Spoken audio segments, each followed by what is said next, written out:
আকাশবাণী কলকাতা। স্থানীয় সংবাদ পড়ছে প্রিয়া বিশ্বকর্মা। প্রথমে বিশেষ বিশেষ খবর। ন্যূনতম 15,000 টাকা ভাতা সহ 8 দফা দাবিতে রাজ্যের আশাকর্মীদের স্বাস্থ্য ভবন অভিযানকে কেন্দ্র করে আজ ধুন্ধুমার বাধে। আশাকর্মীদের আন্দোলনের পরেও সরকার তাদের নির্দিষ্ট হারে মাসিক ভাতা দেওয়ার দাবি মেনে নেয়নি বলে আশাকর্মী ইউনিয়নের রাজ্য সম্পাদক ইসমত আরা খাতুন জানিয়েছেন। বিরোধী দলগুলি আশাকর্মীদের ওপর আজকের আক্রমণের তীব্র নিন্দা করেছে। ভোটার তালিকায় বেআইনিভাবে নাম তোলার অভিযোগে চিহ্নিত 4 আধিকারিকের বিরুদ্ধে রাজ্য সরকার কি ব্যবস্থা নিয়েছে তা 72 ঘণ্টার মধ্যে জানতে চেয়েছে নির্বাচন কমিশন। আইএসএফ এর প্রতিষ্ঠা দিবসে দলের নেতা নওশাদ সিদ্দিকীর বিভিন্ন ইস্যুতে রাজ্য সরকারের সমালোচনা। আসন্ন নির্বাচনে তৃণমূল বিরোধী জোট বাঁধার আহ্বান। কেন্দ্র অটল পেনশন যোজনার মেয়াদ 2030-31 সাল পর্যন্ত বাড়ানোর অনুমতি দিয়েছে। ডব্লিউবিসিএস আধিকারিকদের পদোন্নতির পথ মসৃণ করতে রাজ্য সরকার বিশেষ সচিব এবং যুগ্ম সচিব স্তরে নতুন পদ সৃষ্টি করার কথা ঘোষণা করেছে। জাতীয় ফুটবল প্রতিযোগিতায় বাংলা প্রথম ম্যাচে নাগাল্যান্ডকে 4-0 গোলে পরাজিত করেছে। আসছে বিস্তারিত খবরে। ন্যূনতম 15,000 টাকা ভাতা সহ 8 দফা দাবিতে রাজ্যের আশাকর্মীদের স্বাস্থ্য ভবন অভিযানকে কেন্দ্র করে আজ ধুন্ধুমার বাধে। রণক্ষেত্রের চেহারা নেয় স্বাস্থ্য ভবন এবং ধর্মতলা চত্বর। জেলায় জেলায় পুলিশের বিরুদ্ধে আশাকর্মীদের মিছিল আটকানো এবং ট্রেনে উঠতে বাধা দেওয়ার অভিযোগ ওঠে পুলিশের বিরুদ্ধে। স্বাস্থ্য ভবনের সামনে এবং ধর্মতলায় পুলিশের ব্যারিকেড ভেঙে আন্দোলনকারীরা এগোনোর চেষ্টা করলে দুপক্ষের ধস্তাধস্তি বাধে। দিনভর চাপানোতনের পর বিকেলে আশাকর্মীদের 5 সদস্যের এক প্রতিনিধি দল স্বাস্থ্য ভবনে গিয়ে দপ্তরের আধিকারিকদের সঙ্গে বৈঠক করেন। যদিও সেখানে উপস্থিত ছিলেন না স্বাস্থ্য সচিব নারায়ণ স্বরূপ নিগম। একটি প্রতিবেদন। গত 23 ডিসেম্বর থেকে জেলায় জেলায় বিক্ষোভ ও কর্মবিরতি চালাচ্ছেন আশাকর্মীরা। গত 7 তারিখ তাদের সঙ্গে বৈঠকে স্বাস্থ্য সচিব নারায়ণ স্বরূপ নিগম দাবিগুলি বিবেচনার আশ্বাস দিয়েছিলেন। তারপরেও কাজ না হওয়ায় আজ স্বাস্থ্য ভবন অভিযানের ডাক দিয়েছিলেন। আজকে সকাল থেকে পরিস্থিতি উত্তপ্ত হয়ে ওঠে জেলায় জেলায়। বিভিন্ন স্টেশনে পুলিশ ও জিআরপি তাদের আটক করে, বাস থেকে নামিয়েও পুলিশ আটক করে বলে অভিযোগ। কলকাতার শিয়ালদহ, মৌলালী, ধর্মতলা, এসএন ব্যানার্জি রোড, সল্টলেকে সেক্টর 5 চত্বরেও আশাকর্মীদের মিছিল আটকায় পুলিশ। বিক্ষোভে পরিস্থিতি উত্তপ্ত হয়ে ওঠে। স্বাস্থ্য ভবনের সামনেও পুলিশের সঙ্গে ধস্তাধস্তি বেঁধে যায় আন্দোলনকারীদের। কার্যত খণ্ডযুদ্ধের পরিস্থিতি তৈরি হয়। ঘটনাস্থলে যান বিজেপি নেত্রী লকেট চট্টোপাধ্যায়। স্বাস্থ্য ভবনের সামনে রাস্তায় বসে বিক্ষোভ দেখান আশাকর্মীরা। এরই মাঝে বেশ কয়েকজন আন্দোলনকারী অসুস্থ হয়ে যান। আন্দোলনকারীদের একটি প্রতিনিধি দলকে বিকেলে স্বাস্থ্য ভবনে বৈঠকে ডাকা হয়। স্বাস্থ্য দপ্তরের এক শীর্ষ কর্তা জানান, সরকার আন্দোলনকারীদের দাবিগুলি দ্রুত বিবেচনার আশ্বাস দিয়েছে। বৈঠকে যোগ দেওয়া আশাকর্মীরা দাবি করেছেন সরকার তাদের বকেয়া দ্রুত মেটানোর আশ্বাস দিয়েছে। আজকের মতো অবস্থান বিক্ষোভ প্রত্যাহার করে নিলেও আগামীকাল ধিক্কার দিবস পালন করবেন বলে তারা জানিয়েছেন। সুমন মুখোপাধ্যায়, আকাশবাণী সংবাদ, কলকাতা। আশাকর্মীদের আন্দোলনের পরেও সরকার তাদের নির্দিষ্ট হারে মাসিক ভাতা দেওয়ার দাবি মেনে নেয়নি বলে আশাকর্মী ইউনিয়নের রাজ্য সম্পাদক ইসমত আরা খাতুন জানিয়েছেন। তবে বকেয়া ভাতা মিটিয়ে দেওয়া হবে বলে আশ্বাস পাওয়া গেছে। যে বিষয়টি বলেছেন, কর্মরত অবস্থায় যে কর্মীরা মারা যাচ্ছে তাদের পরিবারের 5 লক্ষ টাকা দেওয়ার ব্যাপারটা অনেকটাই আমরা পেরেছি।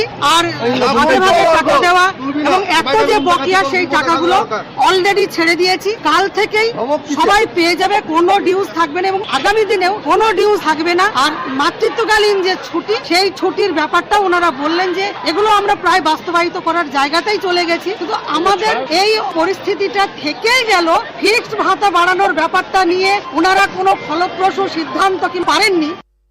এদিকে আশাকর্মীদের ওপর পুলিশের আজকের প্রতিরোধকে বর্বরোচিত আখ্যা দিয়েছেন বিরোধী দলনেতা শুভেন্দু অধিকারী।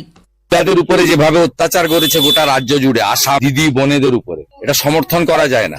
বাস থেকে ড্রাইভার নামিয়ে নিয়ে রাস্তায় ছেড়ে দিয়েছে মহিলাদের। গোটা বাংলা দেখছে।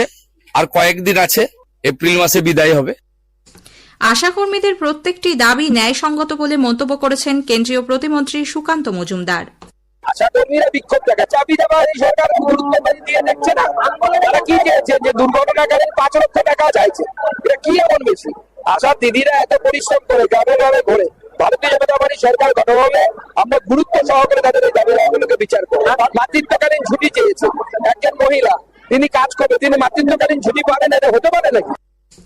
আশাকর্মীদের ন্যায্য আন্দোলনে ভয় পেয়েই মুখ্যমন্ত্রীর পুলিশ প্রশাসন তাদের বাধা দিয়েছে এবং গ্রেপ্তার করেছে বলে বিজেপির মুখপাত্র অমিত মালব্য মন্তব্য করেছেন।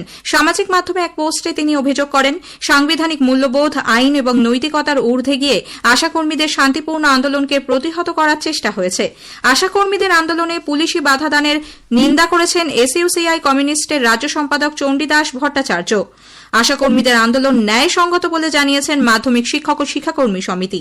পশ্চিমবঙ্গ সরকারি কর্মচারী ইউনিয়নের তরফেও পুলিশের আচরণের নিন্দা জানানো হয়েছে।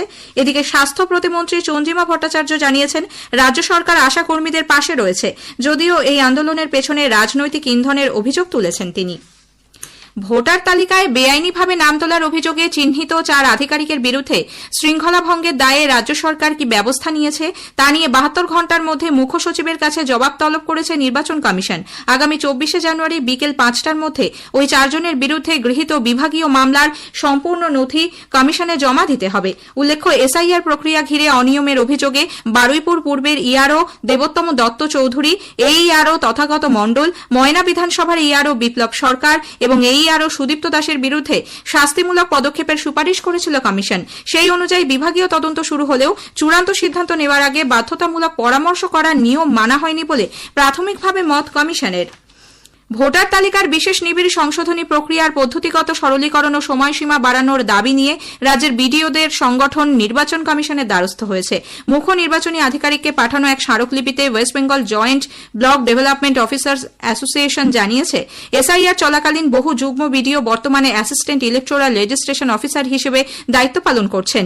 শুনানি পর্বে তাদের লজিক্যাল ডিসক্রিপেন্সি সংক্রান্ত বিপুল সংখ্যক মামলা নিষ্পত্তিতে আইনি ও প্রশাসনিক সমস্যার মুখে পড়তে হচ্ছে। ইন্ডিয়ান সেকুলার ফ্রন্ট আইএসএফ এর প্রতিষ্ঠা দিবস উপলক্ষে আজ শহীদ মিনার চত্বরে এক জনসভার আয়োজন করা হয়। দলের নেতা ভাঙড়ের বিধায়ক নওশাদ সিদ্দিকী আজ সভামঞ্চ থেকে বিভিন্ন ইস্যুতে রাজ্যের তৃণমূল কংগ্রেস সরকারের বিরুদ্ধে সমালোচনায় সরব হন। ভুয়ো তপশিলি শংসাপত্র দেওয়ার ফলে প্রকৃত প্রাপকরা চাকরি এবং অন্যান্য সুবিধা থেকে বঞ্চিত হচ্ছেন বলে অভিযোগ করেন তিনি। আসন্ন নির্বাচনে বামফ্রন্ট এবং কংগ্রেসের সঙ্গে জোট গড়তে আইএসএফ প্রস্তুত বলে তিনি জানান। এদিকে সল্টলেকের স্বাস্থ্য ভবনে আশাকর্মীদের অভিযান এবং শহীদ মিনারে আইএসএফ এর সভা, এই দুই কর্মসূচিকে কেন্দ্র করে শহর কলকাতায় তীব্র যানজটের সৃষ্টি হয়। সেক্টর 5 ইএম বাইপাস, মধ্য কলকাতার ADC Bose road, SN Banerjee road সহ বিভিন্ন রাস্তায় থমকে যায় যান চলাচল। আজকের প্রসঙ্গ অনুষ্ঠানে আজ শুনবেন বিশেষ আলোচনা, বিকশিত ভারতের লক্ষ্যে ব্যবসা ব্যবস্থার সরলীকরণ। বিশেষ অতিথি প্রযুক্তিবিদ তথা আর্থিক বিশ্লেষক সুদীপ্ত গুহর সঙ্গে কথা বলেছেন কাশফিন নাহার। আকাশবাণীর সংবাদ বিভাগ প্রযোজিত অনুষ্ঠানটি শুনবেন আজ রাত 9:30টায় গীতাঞ্জলি ডিটিএইচ বাংলা এবং আকাশবাণী সংবাদ কলকাতার সোশ্যাল মিডিয়া প্ল্যাটফর্মে। স্থানীয় সংবাদ শুনছেন আকাশবাণী কলকাতা কেন্দ্র থেকে। সরকার অটল পেনশন যোজনার মেয়াদ 2030-31 সাল পর্যন্ত বাড়ানোর অনুমতি দিয়েছে। এই প্রকল্পের অধীনে উন্নয়নমূলক কাজ চালিয়ে যাওয়ার জন্য তহবিল সম্প্রসারণের বিষয়েও অনুমোদন দেওয়া হয়েছে। অসংগঠিত ক্ষেত্রের কর্মীদের প্রবীণ বয়সে আয়ের সুরক্ষা নিশ্চিত করতে 2015 সালের মে মাসে এই প্রকল্পের সূচনা হয়েছিল। রাজ্য পুলিশের মহানির্দেশক নিয়োগ নিয়ে প্রস্তাব পাঠানোর জন্য পশ্চিমবঙ্গ সরকারকে 48 ঘণ্টার সময়সীমা বেঁধে দিয়েছে কেন্দ্রীয় প্রশাসনিক ট্রাইব্যুনাল ক্যাট। 23শে জানুয়ারির মধ্যে ডিজি পদে নিয়োগের জন্য ইউপিএসসির কাছে প্রস্তাব পাঠাতে হবে। তার প্রেক্ষিতে 28 তারিখ ইউপিএসসির কমিটি প্যানেল প্রস্তুত করবে। 29 তারিখের মধ্যে তা রাজ্যকে পাঠাবে ইউপিএসসি। রাজ্যে ডব্লিউবিসিএস আধিকারিকদের পদোন্নতির পথ মসৃণ করতে রাজ্য সরকার বিশেষ সচিব এবং যুগ্ম সচিব স্তরে নতুন পদ সৃষ্টির কথা ঘোষণা করেছে। নবান্ন থেকে জারি করা এক বিজ্ঞপ্তিতে বিশেষ সচিব পদে অতিরিক্ত 40টি এবং যুগ্ম সচিব স্তরে আরও 100টি নতুন পদ সৃষ্টির কথা জানানো হয়েছে। গতবারের বিজয়ী বাংলা জয় দিয়ে জাতীয় ফুটবল সন্তোষ ট্রফি অভিযান শুরু করেছে। গ্রুপ লিগের প্রথম ম্যাচে বাংলা নাগাল্যান্ডকে 4-0 গোলে হারিয়ে দিয়েছে অসমের ঢেকুয়াখানা ফুটবল স্টেডিয়ামে। বিরতির সময় বাংলা এগিয়ে ছিল 2-0 গোলে। বাংলার পক্ষে রবি হাসদা, আকাশ হেমব্রম, আকিব নবাব ও সায়ন ব্যানার্জি একটি করে গোল করেন। রাজ্যের সর্বত্র আগামী 7 দিন আবহাওয়া প্রধানত শুষ্ক থাকবে। পরবর্তী 2 দিন উত্তর ও দক্ষিণবঙ্গে কোথাও কোথাও হালকা থেকে মাঝারি কুয়াশার সম্ভাবনা রয়েছে। আলিপুর আবহাওয়া দপ্তর জানিয়েছে, দক্ষিণবঙ্গে আজ সর্বনিম্ন তাপমাত্রা রেকর্ড করা হয় পানাগড়ে 11.3 ডিগ্রি সেলসিয়াস, উত্তরবঙ্গের কোচবিহারে 10.8 ডিগ্রি সেলসিয়াস তাপমাত্রা রেকর্ড করা হয়। শেষ করার আগে স্থানীয় সংবাদের বিশেষ কিছু অংশ আরও একবার। ন্যূনতম 15,000 টাকা ভাতা সহ 8 দফা দাবিতে রাজ্যের আশাকর্মীদের স্বাস্থ্য ভবন অভিযানকে কেন্দ্র করে ধুন্ধুমার বাধে। বিরোধী দলগুলি আশাকর্মীদের উপর আজকের আক্রমণের তীব্র নিন্দা করেছে। জাতীয় ফুটবল প্রতিযোগিতায় বাংলা প্রথম ম্যাচে নাগাল্যান্ডকে 4-0 গোলে পরাজিত করেছে। স্থানীয় সংবাদ শেষ হলো।